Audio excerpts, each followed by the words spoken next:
Magandang hapon mga ka-prepper, mga ka-agri, mga ka-farmer. Kamusta kayo guys? Ayan, so isa na namang gulay ang ating pag-uusapan.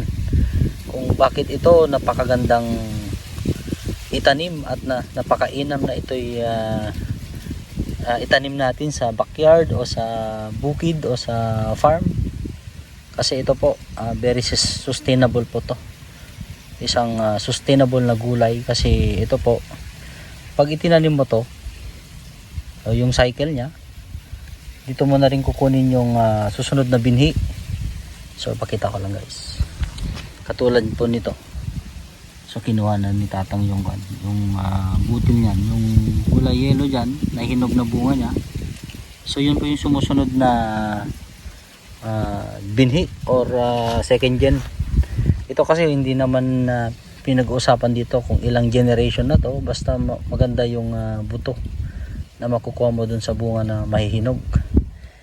So pag-usapan natin kung ano yung naitutulong sa ating katawan. Ito po, itong ampalaya, itong talbos ng ampalaya o itong dahon niya.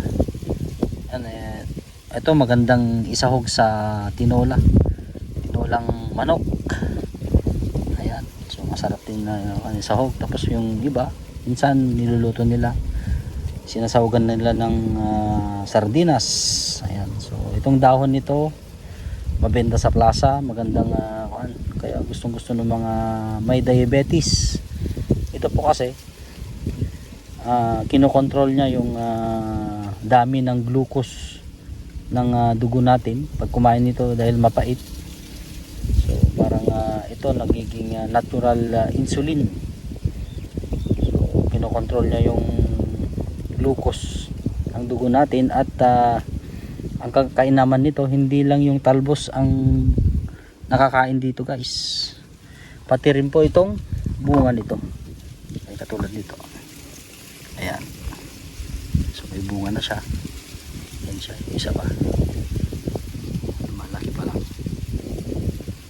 So yan guys, at kagandahan nito pag itinanim mo to, sabi ko nga hindi mo po problemahin yung susunod na binhi or susunod na itatanim mo kasi yung mahihinog na bunga nito, katulad nito, sabi ko nga ito kinuha nila tatang na yan. Tapos ito yung bunga niya. So meron kang pangsahog sa pinakbet. Ayan, masarap na pangsahog sa yung sa pakbet kasi ang usually na ingredients is yung gulay ng palaya, bunga, talong, saluyot, o yung tinatawag na okra yung bunga, at saka kalabasa. So depende na sa'yo. Meron ding string ng tinatawag na yung beans, string beans, pwede rin yun ang pakbet. So depende sa style ng bawat lugar na kung paano lutuin ang pakbet. So yun po, kagandahan dito guys, na napaka healthy, at saka ito hindi na natin kailangan ito ng insecticide o pesticide. Kainaman nito, ang kailangan mo lang i-monitor yung moisture content ng lupa. So kailangan lang napapatubigan o naulanan.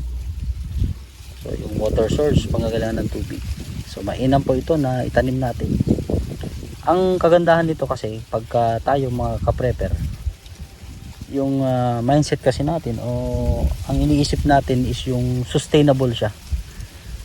At hindi natin po problemahin yung cycle o yung susunod na generation ng itatanim natin na binhi o butil ng itatanim natin na halaman o yung gulay man yan o prutas. So ito po, mainam ito talaga. So yun guys, so magtanim na po kayo nito. Masarap na pang pakbet, masarap na pang dinengdeng, lalo na pagka nagluto ka ng tinulang manok native. Magkatay ka tapos sahugan mo ng dahon at talbos ng ampalaya na sarap. Yelo pa yung sabaw niya.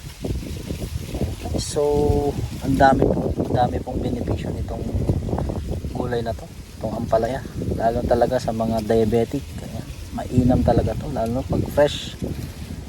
So magugulay ka sa sarili mong taniman. Tapos guys, ito pala, itong binhi nito o variety ng ampalaya na to is Bonito East West seed. Ayan. So pagka may mahanap kayo sa mga farm supply, ito po yung tanim nyo. Ayun guys, so mainam talaga to. So yun guys, so hanggang dito muna, hanggang sa muli guys. See you sa ating next video mga ka-prepper, mga ka-agri. God bless, mabuti lahat, maraming salamat.